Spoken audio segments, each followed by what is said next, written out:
Bueno, pues yo me llamo Rosana Sáez, soy periodista, he desarrollado el grosso de mi carrera en la radio económica, donde he trabajado más de 20 años, y desde hace 5 me dedico a los podcasts, porque a mí lo que me gusta realmente es escribir y contar historias y hacerlas a través del audio, pues es una forma muy bonita de llegar a las personas y bueno, y es lo que realmente yo domino. Entonces, desde hace 5 años tengo una microproductora de podcast que se llama Discoverland Podcast, y desde hace poco más de un año aquí con Vanessa y con nuestra compañera Arantxa, que no ha podido estar en esta entrevista, hemos creado el colectivo de creación sonora Oigo Voces, para contar historias atravesadas por el feminismo, los derechos humanos y la memoria democrática, por supuesto. Y la Caja 198 es pues, nuestro primer proyecto conjunto. Yo soy Vanessa Rodríguez, llevo más de 20 años trabajando en comunicación y en proyectos creativos. Estoy más o menos un poco más de un año recién llegada al mundo del podcasting y he tenido la suerte de coincidir y conocer a Rosana y Arantxa. Junto con ellas pues estamos impulsando proyectos con un entramado social, con más significado, como la Caja 198, que es nuestra primera colaboración. Y a través de Oigo Voces creemos que podemos hacer cosas muy positivas a través de las historias que queremos contar.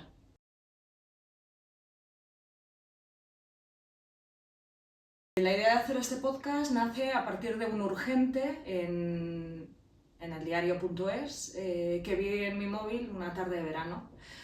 Recuerdo el día 5 de julio de 2023. Ese día pues lo tengo marcado porque lo va a cambiar todo. Decía ese urgente que habían identificado los primeros represaliados enterrados en Cuelgamuros. 4 personas, 4 seres humanos. Uno de ellos era Valerico Canales, el padre de Fausto Canales. Es a partir de esta noticia con la que yo llego a él, contacto con Fausto, y realmente a mí me impresiona tanto ese urgente, porque yo soy una persona informada, sensibilizada con temas de memoria democrática, y me sorprendió mucho al leer la noticia que esas 4 personas habían sido fusiladas en Aldea Seca, que es un pueblo de 300 habitantes que no suena a casi nadie, pero a mí sí, porque es mi pueblo paterno. O sea, es el pueblo de mi padre, yo me crié ahí de pequeña, hablaba muchísimo con mi abuela, le preguntaba por cosas de la guerra civil, ella no me contaba nada, yo no había oído nunca hablar de esta historia y quise saber más. Y así empieza la idea. ¿Y por qué en un podcast? Pues porque yo me dedico a hacer podcasts y pensé que era una idea súper potente para contar. No fui consciente de lo potentísima que iba a ser y de todo lo que iba a descubrir a través de esa investigación, que realmente era una investigación ya hecha, porque Fausto Canales la tenía más que realizada, ¿no? Pero bueno, aprendí cosas y descubrí cosas de mi familia que no sabía. Se lo conté a Arantxa, a nuestra compañera, le pareció una idea muy interesante de desarrollar de forma sonora. A Vanessa todavía no la conocía. De hecho, nos conocimos en el momento que este podcast lo planteamos en un talent, en una especie de concurso, ¿no? En el que presentábamos determinados proyectos a la industria del podcasting y bueno, fue ahí donde nos sugirieron a Arantxa y a mí que lo moviéramos a través de subvenciones por la temática que es difícil de financiar. Y ahí fue cuando Vanessa se subió también al proyecto y una idea que surgió de un urgente en un periódico online pues terminó siendo lo que es la Caja 198 gracias a esa subvención del Ministerio de Cultura que efectivamente recibimos y que nos permitió pues, financiar el 80% del coste de este proyecto. Si no hubiera sido imposible.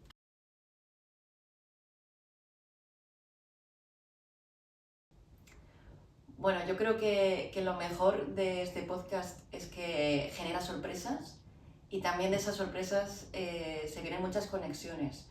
Primero, en cuanto al diseño sonoro y la música, pues tenemos una banda sonora original que nos lleva directamente a ese campo con ese viento que lo recorre todo y que significa para mí al menos ese silencio que ocupa todo y que nos envuelve y nos sobrecoge.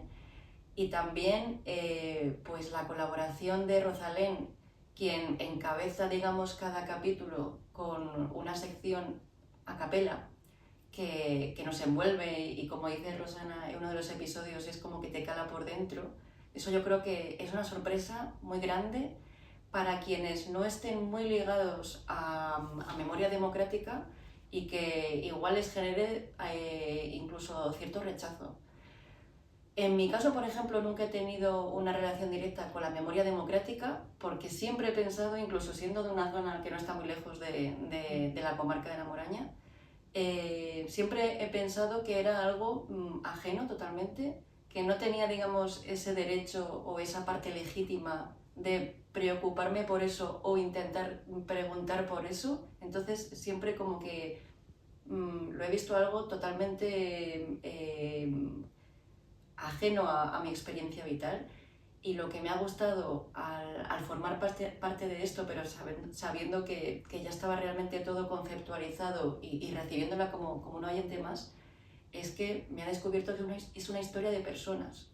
Y es una historia de cómo sanar, de cómo pasar página, pero descubriendo verdades que necesitaban ser expuestas y que el tiempo no lo cura todo. Hay veces que la verdad tiene que salir para que el tiempo lo cure todo y siempre estamos a tiempo.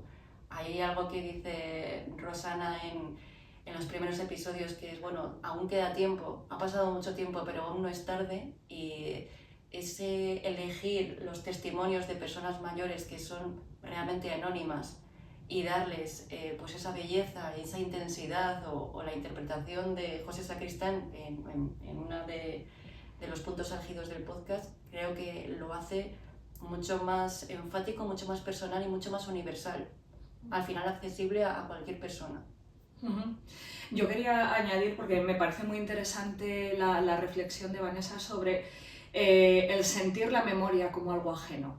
A mí también me pasaba, y he descubierto a través de este podcast que en absoluto y para nada. O sea, yo pensaba que igual la gente que tenía un desaparecido, un represaliado en casa, que en teoría no es mi caso, lo sentía como más suyo, y es que es un error enorme que estamos cometiendo todavía a día de hoy en España, y precisamente es por no haber hablado, por no haber puesto en común todas estas emociones, estas historias de familia, que es que en muchísimos casos han sido silenciadas para sobrevivir de una manera totalmente consciente. El calla, lo hemos utilizado muchísimo en el podcast, ¿no? No te metas en líos, no te signifiques, los trapos sucios se lavan en casa, todas estas cosas que nos decían nuestras abuelas, y no necesariamente en Castilla. O sea, pues el sentir la memoria como algo ajeno y descubrir que no lo es lo que estamos recibiendo como feedback continuamente de gente anónima que nos escribe y nos dice: uff, es que me he sentido identificado con este podcast, lo he hablado en casa, he preguntado a mi madre, he preguntado a mi abuela si aún la tengo. Es que ese era nuestro objetivo. Y nos emociona mucho sentir que lo estamos consiguiendo, y por supuesto la música es fundamental para esto. Esas intervenciones a capela de Rosalén con las que arranca cada episodio, poniéndonos frente al espejo y haciéndonos entender que muchas veces la historia que nos han contado o la canción que hemos oído cambia totalmente de significado si le damos un contexto histórico nuevo. Sí. Efectivamente, el arrancar, este podcast arranca con una canción infantil que puede significar cosas tan distintas si cambiamos el contexto, y bueno, y la banda sonora también compuesta por Rafael Lucas, el único hombre del proyecto. Hemos sido todo creadoras independientes y autónomas, y él también lo es y ha sido una más. Buscando esos sonidos, esas voces silenciadas, ¿no? Ese aire al que se refería Vanessa, el folclore castellano, queríamos meterle instrumentos castellanos, que al final eso no lo terminamos de cuajar. El buscar esas canciones que recopiló Agapito Marazuela, un folclorista de la zona en la que suceden estos hechos, que fue también un represaliado porque formó parte el movimiento antifascista, no me sale, las guerrillas, no. Agapito Marazuela recibió un premio nacional de música antes de que estallara la guerra civil en la República, y luego estuvo en la cárcel, fue una persona silenciada por el régimen, se pasó la vida pues malviviendo, tocando la dulzaina en los pueblos. Yo le recuerdo de pequeña en las procesiones de Aliaseca, y eso lo quisimos incorporar al podcast también, porque esa parte del folclore forma parte de lo que nos cuentan y de lo que callamos. Y yo creo que también por eso ha llegado a tantísima gente, sobre todo, bueno, de Castilla, que no es donde tenemos nuestra principal base de oyentes. Nos ha sorprendido también bastante. Nos escucha más gente en Madrid, en Andalucía, en Cataluña y sobre todo en Euskadi que en Castilla. Pero bueno, es que este podcast nos está deparando muchísimas sorpresas. Sí, de los feedback que para mi gusto más sorprendida me ha dejado a mí es de personas que conocemos y que hace años y años que no hablábamos y se han puesto en contacto con nosotras diciendo, "Buah". Y luego usuarios oyentes que han escrito, y ahí se ve pues esa parte de Rosana pues como autora, narradora y parte de la historia también, que estos hechos la atraviesan, ¿no? Que todo el mundo dice gracias Rosana, y ahí se ve que no es una historia de una superproducción o un periódico, no, es una persona que busca respuestas y te acompaña como oyente a formar parte de esta búsqueda. Y yo creo que esa humildad y esa cercanía también nos está haciendo llegar a muchas personas que nunca se habían hecho esta clase de preguntas. Nos están contando muchas historias, muchísimas historias que es que merece la pena contar, como cualquiera de las que hemos contado en la caja 198. Bueno, también dentro de la caja 198, una de las cosas que queremos poner en valor junto a esta música de la que hemos hablado son las propias colaboraciones, ¿no? Hemos querido contar con gente potente, pero a la vez muy comprometida con la causa memorialista en nuestro país. Hemos hablado de Rosalén, que no necesita presentación, de José Sacristán. También hemos tenido a Amparo Climent, ella una persona muy comprometida, una actriz y cineasta muy comprometida, impulsora del Festival por la Memoria Democrática, el Festimed. Hemos tenido la suerte inmensa de contar también con Andrés Lima, con la voz del director de 1936, que es una obra que, bueno, pasará a la historia como una de las grandes obras representadas en España, maravillosa, en cartel ahora mismo. Bueno, también Pedro Pastor al final nos ha prestado un trocito de su canción Los Olvidados.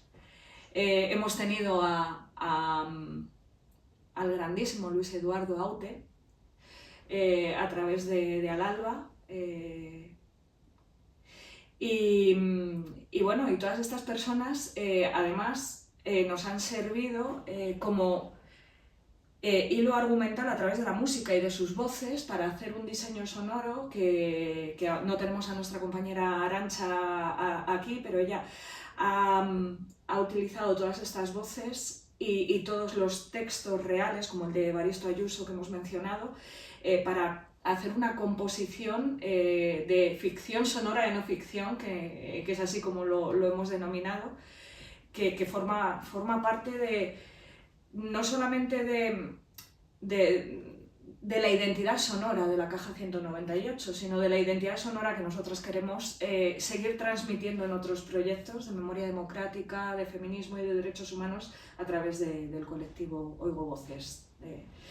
Y bueno, tú querías también añadir.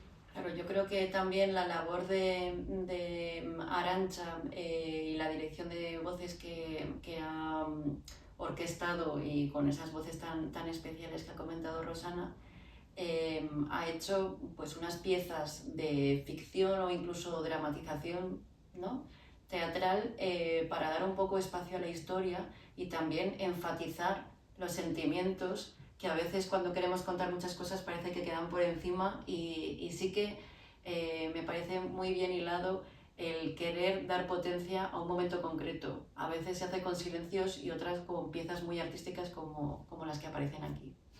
Y bueno, y piezas que demuestran que la realidad supera tantas veces la ficción, o sea, porque nada de lo que tenemos es ficcionado, si acaso recreado, pero todo lo que aparece en la Caja 198 son testimonios reales.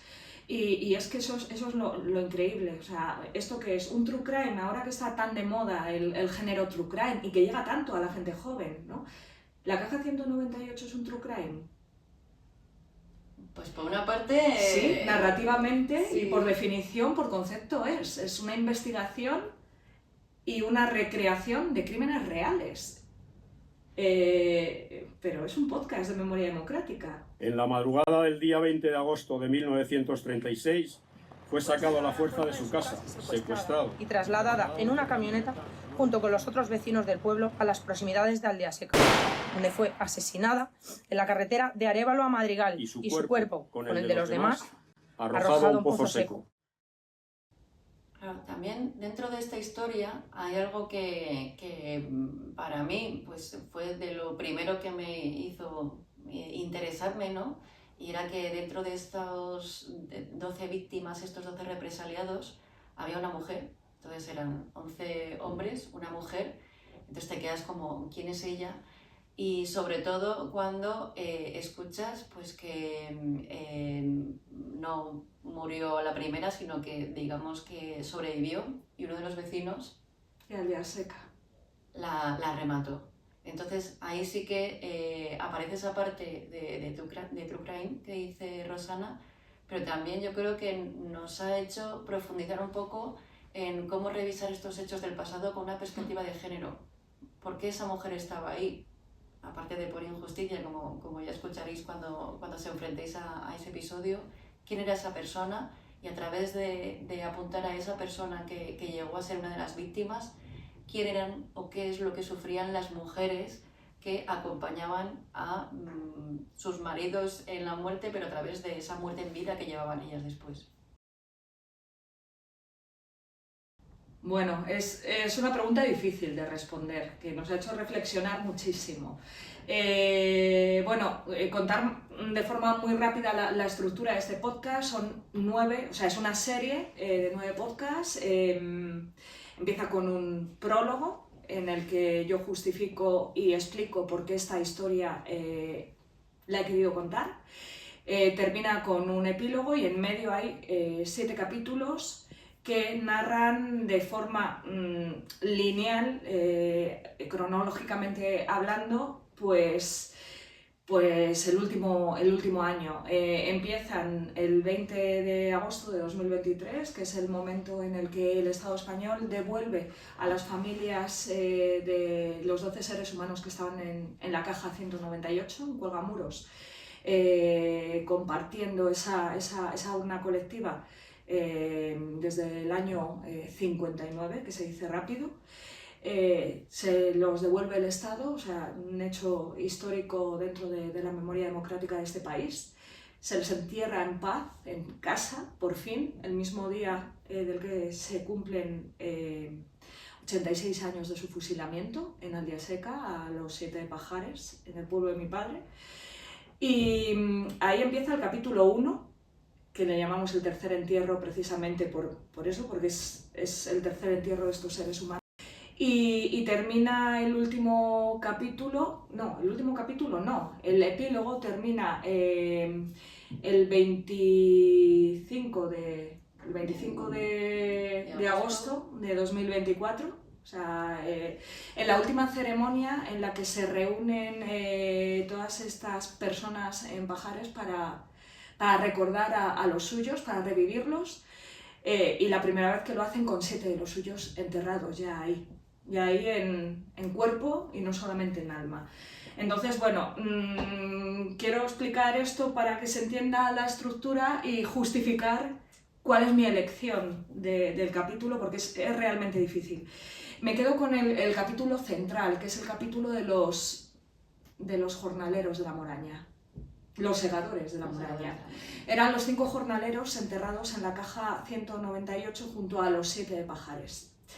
Este capítulo yo pensaba que iba a ser para mí el más sencillo de contar, porque realmente técnicamente es el más sencillo también.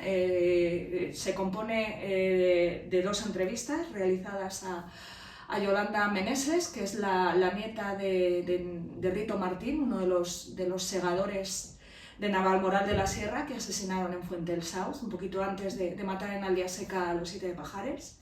Yo pensaba que me separaba un poco de la historia, porque era la más ajena a mí, ¿no? La de esos 5 segadores que mataron, que yo no conocía, no sabía nada de ellos, no conectan con mi familia, no conectan con mi pueblo, aunque fueron asesinados en un pueblo cercano al mío también. Y sin embargo, creo que puede ser el podcast que más me ha llegado. Quizás por esa separación, pero yo creo que es porque me ha ayudado a entender qué pasó en Ávila antes de que estallara la guerra civil, que lo que hizo fue pues estallar un conflicto laboral de reivindicación de las 8 horas semanales en el campo por parte de esos jornaleros. 8 horas diarias. 8 horas diarias, las 40 semanales, efectivamente. 8 horas, que el trabajo no era de sol a sol. Y entendí muchísimas cosas. Entendí lo que me contaba mi padre sobre mi abuelo, que decía que antes de que estallara la guerra es que los obreros del campo no querían trabajar. Claro, no querían trabajar porque estaban en huelga, estaban reivindicando sus derechos salariales.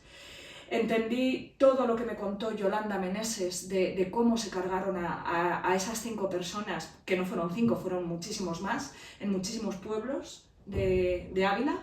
Entendí cómo fue tan dura la represión en Ávila posterior al estallido de la guerra civil. Allí no hubo frente, en mi pueblo no hubo frente nunca, en la zona de la Moraña tampoco.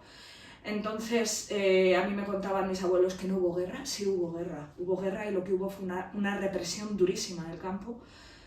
Entendí también el papel de las otras víctimas, porque víctimas no solamente fueron los asesinados,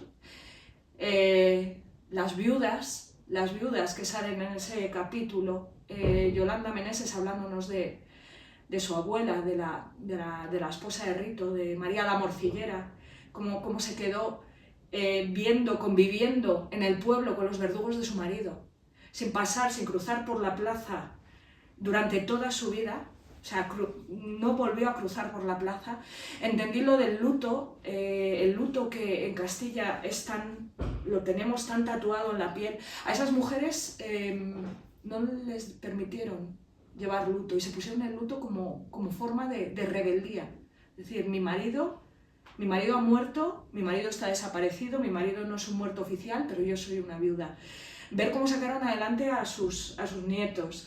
Las otras historias paralelas, la de la hermana de Rito, la tía Máxima, que se tuvo que exiliar a Francia, que le quitaron sus hijos, que estuvo en la cárcel.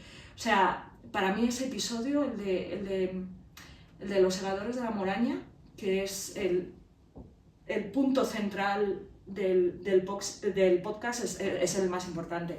Y también porque ahí aparece otra vez un personaje omnipresente en este podcast, un personaje real, que no quiero olvidarme de él, que es Evaristo Ayuso, el mulero que trasladó a los segadores de Navalmoral de la Sierra, obligado por el contribuyente mayor del pueblo, uno de los asesinos de esas personas, y que le obligaron a enterrarlos, y que un día, yendo en el carro otra vez con su jefe, se encontró a los 7 pajares tirados en la cuneta.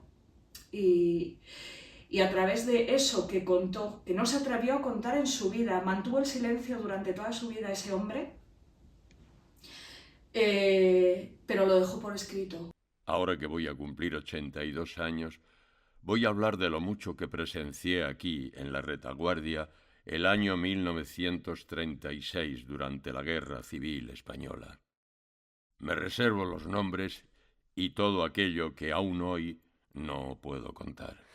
Todo lo puede el dinero.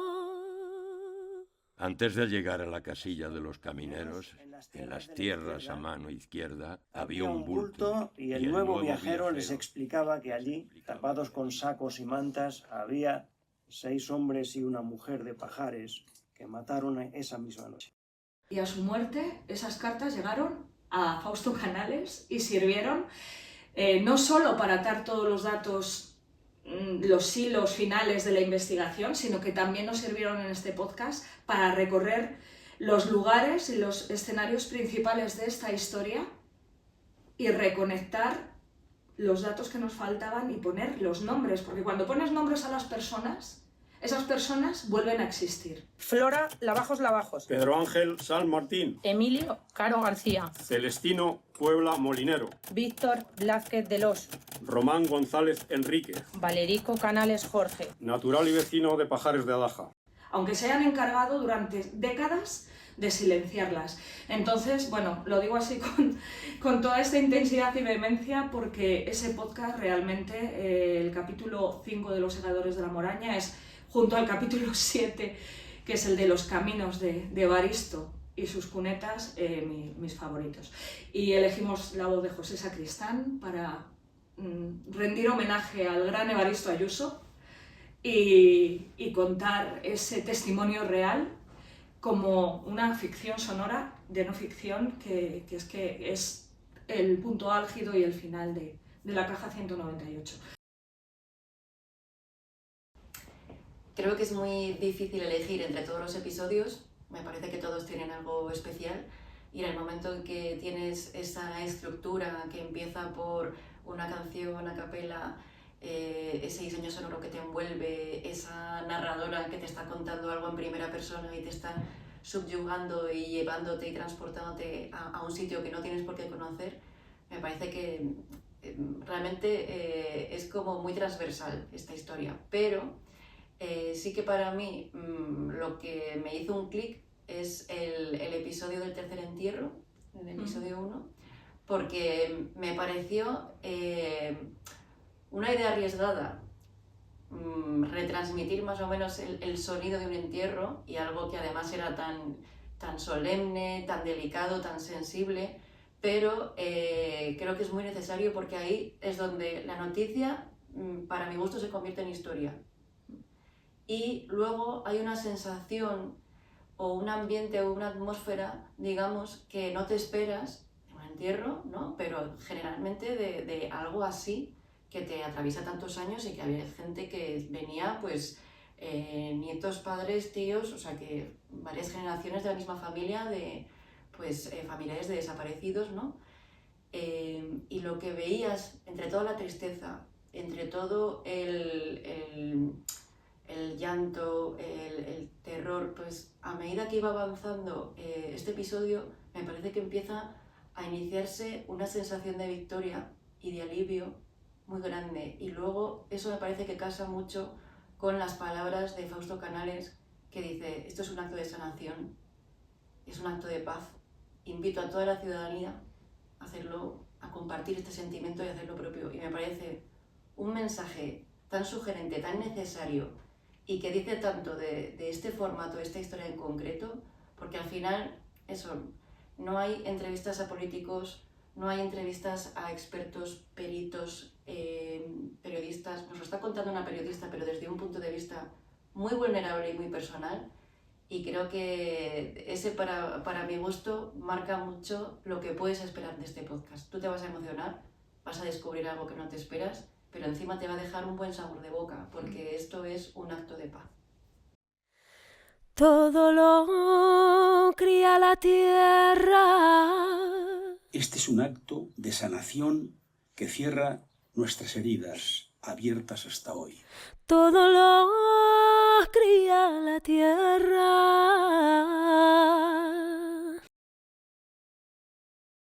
Pues a jóvenes que nos estén escuchando o que tengan ocasión de acercarse a una historia como esta y sobre todo un tema como es la memoria democrática, me gustaría darles un mensaje esperanzador de lo que pueden encontrar y además que he vivido yo en este proyecto, que es que aparte de lo que conlleva una reivindicación, que es que hay mucha frustración, mucho encontrar respuestas que no te gustan, hechos que dices, madre mía, esto es lo que somos, pues aparte de eso te encuentras a personas que hicieron el bien, que hacen el bien en la actualidad, que se preocupan, y me parece que se están destapando mucho y se destaparán muchísimos actos de amor, de perdón y de justicia que también quedaron sepultados, y también creo que es de recibo que esas personas que fueron grandes luchadoras y que igual el día de mañana vemos en películas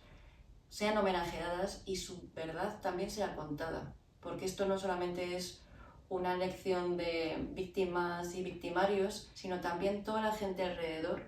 ¿Qué pasó con esa gente? Hay muchos héroes anónimos, muchas heroínas que lo fueron a su pesar, y creo que es un privilegio de nuestra historia poder darles voz y descubrir todo el amor que tenían. Y yo creo que en estos tiempos de negacionismo y revisionismo histórico, llegar a los más jóvenes es súper importante. Es súper importante, porque precisamente a través del silencio, a través del no querer contar, a través del no remuevas, aquí dejamos las cosas, es que no hay que abrir heridas, lo que hay que hacer es sanar heridas. Y las heridas se sanan si se curan. O sea, si se cierran así y se entierran, entonces lo que hacen es infectarse. Y yo creo que eso es lo que nos ha pasado en las últimas décadas en este país. Y eso, volviendo al tema del negacionismo y el revisionismo histórico, es que yo creo que llegar a los jóvenes a través de un formato fresco, como es el podcast, en el que no estamos hablando de una manera académica, en el que estamos rescatando esas voces que todavía están vivas y contrastando recuerdos de las personas más mayores, pero que no lo han vivido, pero todavía lo pueden contar. O sea, me parece que eso es fundamental, porque lo estamos viendo por feedback que nos está llegando de gente joven, que nos está sorprendiendo, les está abriendo el apetito de preguntar, las ganas de querer saber, las ganas de informarse, las ganas de documentarse. Todo eso que ahora mismo se nos está quitando con informaciones sesgadas, facilonas, en pocos segundos, con soluciones fáciles para problemas complejos, con todos estos mensajes tan goebbelianos, ¿no?, que nos está llegando a través de la extrema derecha. Pues no, nosotros queremos reivindicar en este podcast el pararte a escuchar al otro, a empatizar, a hacerte preguntas desde la humanidad, desde los afectos. Es que es más fácil llegar así a las personas, porque al final todos estamos hechos de lo mismo, ¿no?